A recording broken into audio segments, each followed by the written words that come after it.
Welcome to part number 3 of the Disney's Goof Troop playthrough. Max and Goofy have stumbled upon this castle in the middle of the island.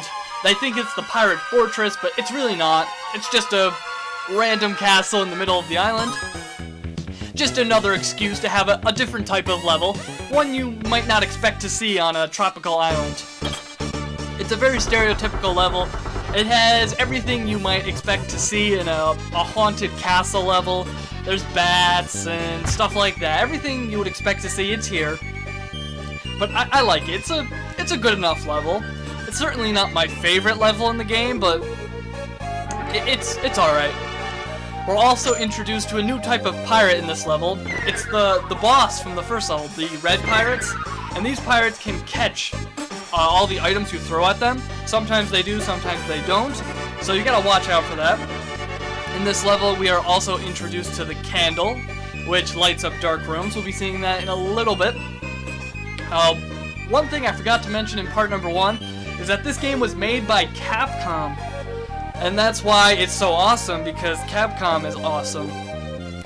And the music, you can tell it's Capcom. Like, after you're done watching this, go look up Armored Armadillo's theme from Mega Man X1, and you'll see the similarities, and you can tell it's a Capcom game. And by the way, the music in this game it's fantastic. I love it.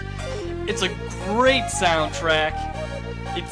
I love it. It's very good. It's a Capcom game, so you know the music is going to be awesome. Watch out for these knights right here, because they will come alive if you get too close to them. Just throw a plant or whatever is near you at them, and they will crumble. But they will get up, so watch out for that. Then just hit the 4 switches and you should be good. Level 3, it's not too long, and there's really not that many puzzles.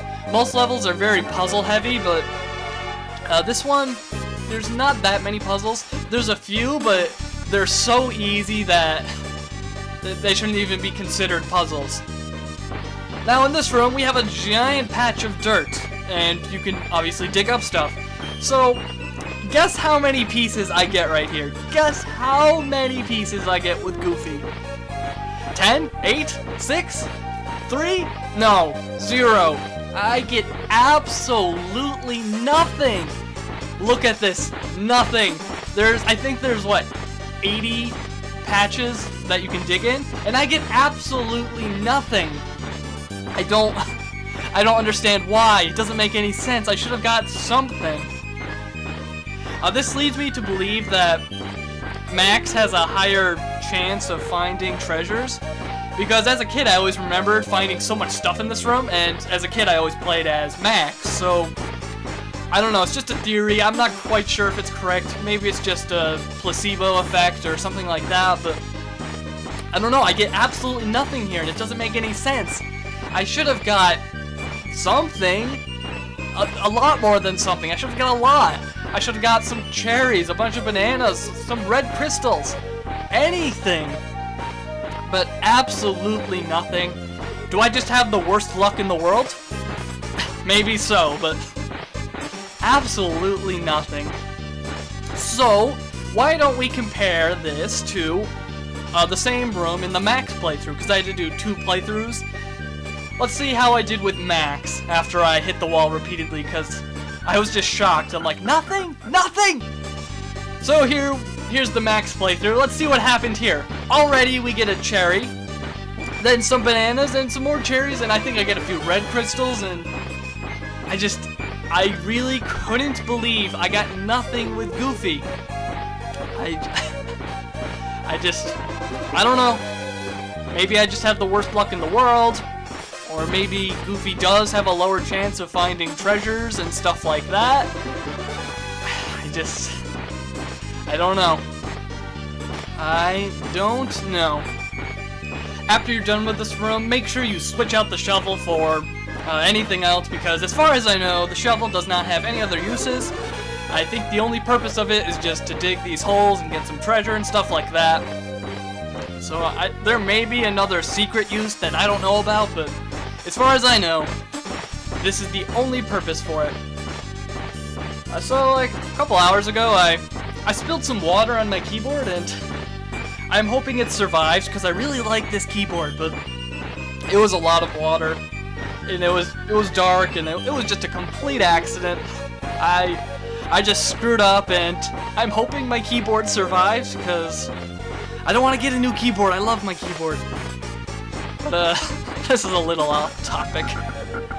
Back to the Goofy playthrough, where I am still hitting the wall because I was shocked. I could not believe that I got nothing out of, I think, 80 dirt patches. I just couldn't believe I got nothing. I was shocked.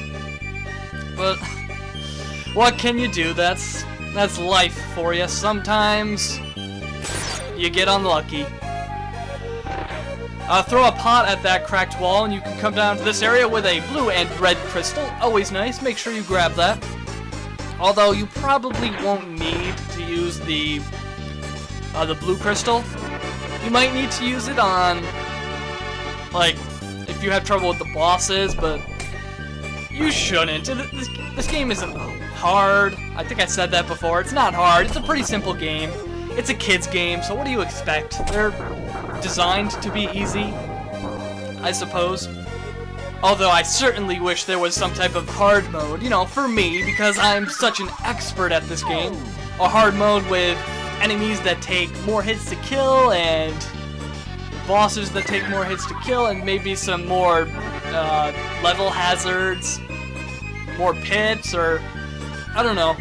The only level that really poses any type of challenge is the last level, and you'll see why when we get there, but I do not like the last level for multiple reasons. It's just some parts of it are just unfair, but we'll be getting to that later. Have we reached the red pirates yet?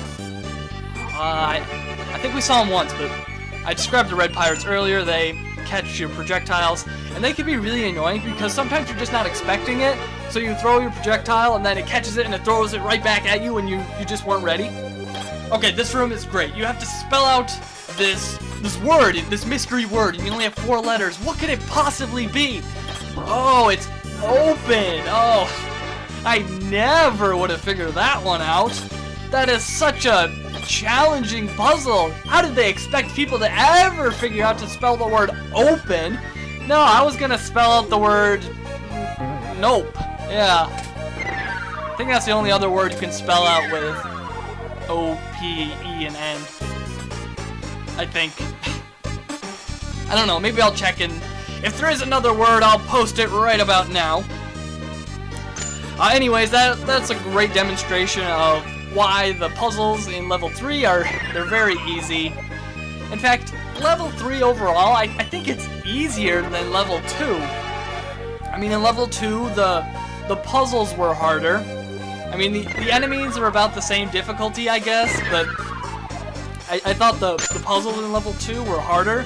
Like the one at the beginning, which I didn't talk about, and the one where the pirates can mess up. That one caused me a lot of trouble as a kid. Now it's not so bad. I've kind of figured out how to do it, how to kill them effectively. But when I was young, that puzzle really it tripped me up for not too long, but it caused me some problems. Why do I pick up the bell right there? Oh, I think I showed off right here. Any second now. No? No? Alright, never mind. I guess I don't. Make sure you grab the candle. If you don't have the candle when you enter a dark room, you will have a small circle of light surrounding you, but it's not enough to get through the room unless you have the room memorized. And when you have the candle, you have a bigger circle of light, and it's easier to navigate the room. So yeah. When you're in this cannon room, make sure you just stand directly in front of one of the cannons, and the other cannon will fire at it, making the room a whole lot easier. Oh, there are the red pirates. Did I talk about them already? I don't think so. Red pirates, they throw stuff, and yeah. I don't like how they can pick up their own projectiles. It's not that it's hard to dodge or anything, but sometimes they'll throw enough barrels that you won't be able to kill the all the enemies in the room. In that last room, there's a wall that could crush you if you're slow, but it's really easy. Just run for the boss room, and you should be good. And here's our boss. It is 2 skeletons, 1 red one and 1 blue one. I really like this boss, and it's really fun when you play this boss co-op because you can each take on 1 skeleton, and it's really fun. The skeletons do have a few differences besides their color. Both of the skeletons do throw out these whatever they're, I don't know what they are, crosses or whatnot. The red one throws out 3 crosses that don't go very far and they just stick in the ground. And the blue one will throw 2 of them that will bounce off walls and they'll travel faster and all kinds of stuff. Definitely kill the blue one first because its attacks they're more annoying. When each of the skeletons reaches around half health, they will start detaching their head and they'll start throwing it at you. So, if you have a projectile, just throw it at the cross and it will, or not, throw it at the head and it will go back. If you don't, then just run around the room. It won't catch up to you. It's about the same speed as you are, so don't worry about it. And overall, the boss is pretty easy. You shouldn't have too much trouble with this boss. And then you'll move on to stage number 4. So, I'll see you in part number 3, where we will head to level number 4. Oh no, we have a cutscene. Okay, so, it seems that the pirates think that Pete and PJ are the Pirate King and First Mate or whatever, and so they're being treated like royalty and they're eating this nice feast and whatnot. And we'll see more of this in future parts.